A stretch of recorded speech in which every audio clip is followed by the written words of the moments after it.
Well, we hope you enjoyed Past Saturn as much as we enjoyed putting it together and doing it. My inspiration behind what I did and my involvement purely comes down to the people I'm working with. I remember having a talk with Nick Leonard one time, just generally talking about studio stuff and different gear and equipment. And I mentioned to him that I was having a studio day by myself, just composing. And he was asking, oh, what's it for a certain project or anything? And the answer was no. I just in the mood to compose. I hadn't had a vocalist at the time I was working with, and he was like, we should get Phil on board, send me the stuff and I'll do bass and drums for it. And as soon as he said that, all the creativity, sparks and lightning were going off all at once, because as soon as I added in those two elements to it and I started writing different guitar riffs and licks for it, I really wanted to utilize Phil's epicness in his not only vocal performance, but his lyric composure as well. And Nick Leonard's, I love his different style of drumming that he brings to the table, and he got even extra creative with the different string elements and arrangements that he put together, which I didn't really know that was going to happen until I sent on the files.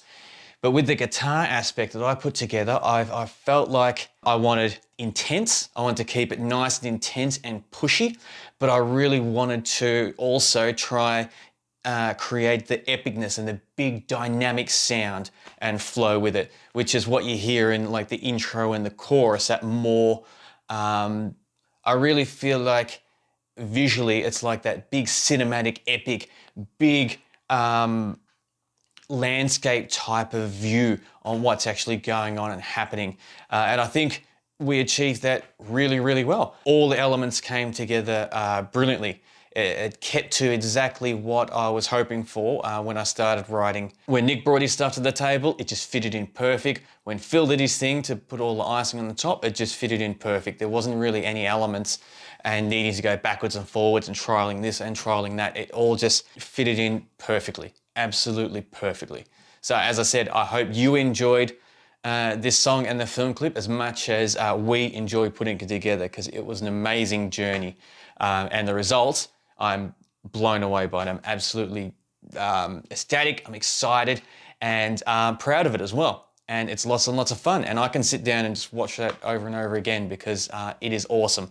Especially with the final kind of overall touch, where it's got that little bit of a VHS type of old scratchy look. Just really adds awesome character to it. As Lee said, this song just kind of came about by happenstance. Now, Lee and Phil and I, of course, have worked together before on our Reimagined contest, which you should check out if you haven't. That was a fun project. We did a song, we put it out for the world to remix, turned it into a contest, gave away prizes, did a live stream. So as Lee said, he just sent over some riffs, and he had a couple riffs. It was basically a song, but he was like, you can do whatever you want with it. You can change it up, you can add or delete parts, rearrange it.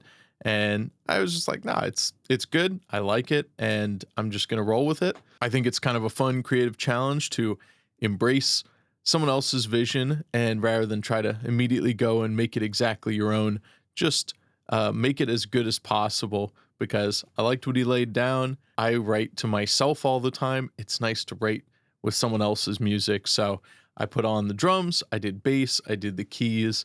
So there's some strings, some choir sounds, some various synth sounds in there. And I just went ahead and, kind of did what needed to be done to finish the track and to lay on all the elements and make it as big, as awesome, as epic as possible. It was fun, and it came together pretty quickly, pretty naturally. Didn't have to pull my hair out trying to write to this. So it was a fun project. Lee made it easy too, because he gave me videos of him playing all the guitar parts, just a normal playthrough, so I could see all the riffs, which was quite helpful when I went to go record it on bass, and I didn't have, tabs or anything, but it's good that he gave me the videos so I could follow along, because some of the riffs were kind of tricky, and recording a playthrough for someone else to track bass with is actually really smart and helpful thing to do as a collaborator online. Phil, of course, needs no direction. I've done a bunch of songs with him, and he's always great to work with because I can just give him anything and say, have at it. And he comes up with something better than I imagined anyways every time. So Phil's really fun and easy to work with. This song is called Past Saturn, which I assumed meant the Roman god Saturn, and definitely not the planet Saturn. So I went based off of that lyrical idea that this was going to be a remembrance, almost like a memento mori, dedicated to the Greek and Roman god Kronos, or Saturn. So let's start at the beginning. The tempo is 185 BPM, which isn't necessary for you guys to know. And generally speaking, when Nick and I work together, he lays everything out in like A, B, C, A2, B2, etc. format so that I know what the sections are. And that's how I write based on the section types. So it starts out with basically a truncated version of the chorus, which is Saturnus capite velato, Saturnus mors umbrae. Saturn with a veiled head, Saturn, shadow of death. Frequently in Roman art, Saturn was actually depicted with a veil over his head and also bearing this visage of like the shadow of death, right? Because he's the great god. He's the one who rules over many other gods. Appendages, immortal sinews, justice in the palm of heaven's light, rise against the wicked men, terrorize the vain, the unwise.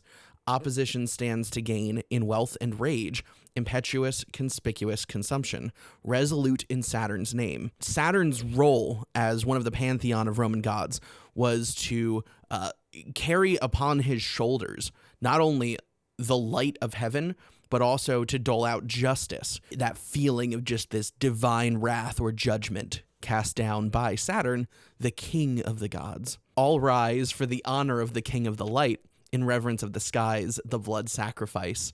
Through Grecian rite, prostrate thyself. So that's a little wink and a nod to those who know that Roman and Greek mythology are pretty closely intertwined. Like, they took so much from each other and developed alongside of each other so closely that there's no way to really separate Saturn from Kronos, or the rites of Greece, if you will. In reverence of the skies, the blood sacrifice. Frequently, sacrifices were done in the name of a god and Saturn when done on Roman soil. The heads of men retain their sacrificial power, a mirror of Zeus's consumptor, just as Cronus did devour. Again, tongue-in-cheek, because it's a reference to the story of Kronos also being the story of Saturn, because they are one. Cronus the Titan and Saturn the god are both the same character, just interpreted slightly differently by the different cultures. In his stomach, see the heavens, cleaved through fields of holy wheat. Frequently, there was a sacrifice done to Saturn as in wheat as payment, kind of like wheat would have been taxed. Wheat was also considered somewhat holy in the Roman Empire. Oiled skin beneath the veil flows forth prosperity and noble heat. Very commonly, because he was the god of light, he was also associated as the god of heat or nobility and prosperity. So if you were to see a representation of Saturn in classical art from the Roman era, you would see that he frequently had bronzed-looking skin, and with a veiled head, he would also be emanating a light or a heat, and that's commonly associated with Saturn in their media. So opposition stands to fall in sacred deference, spineless to authority, eternal holiness. Opposition stands to fall because nothing can overtake Saturn. He's the greatest god of all. Those either lie sacred deference to him, unable to respond to his almighty power, and spineless to his authority, basking in his eternal holiness. Now, this is the important thing. The ending is mostly the refrain combined with this Latin list of things. This list of things were all things that Saturn was the god of. So he had many roles to play in Roman mythology.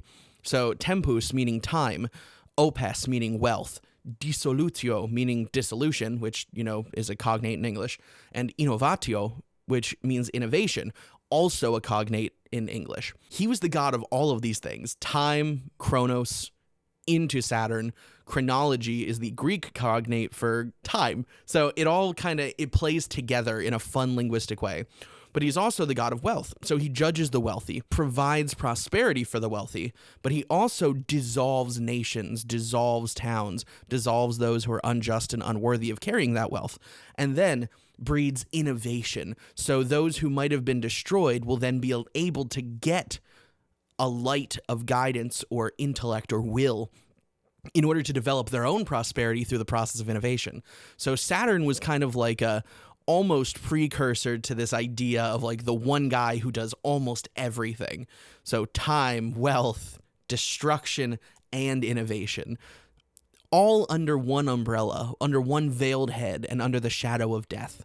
So through Saturn, all things come about and experience prosperity, and through Saturn, all things are destroyed and laid to waste. And hopefully you guys can really appreciate the music a little bit better now, knowing what the story behind it is, and my appreciation for the Roman god and not the planet, which is a low-tier planet. Back to you, Nick. Thank you very much. As for the music video, Lee shot his part first, and so he did it with a black backdrop. Easier to piece all of us together since we all have different looking studios, different lighting, different cameras, and I wanted it to be cohesive, like we all shot it together as a band, but of course we all live pretty far away from each other. So Lee gave me a whole bunch of angles with a black backdrop and just a single light source, so that made it easier to try to kind of copy that with my own drums. I just put a moving blanket behind my kit, which is kind of difficult because of how I have it set up.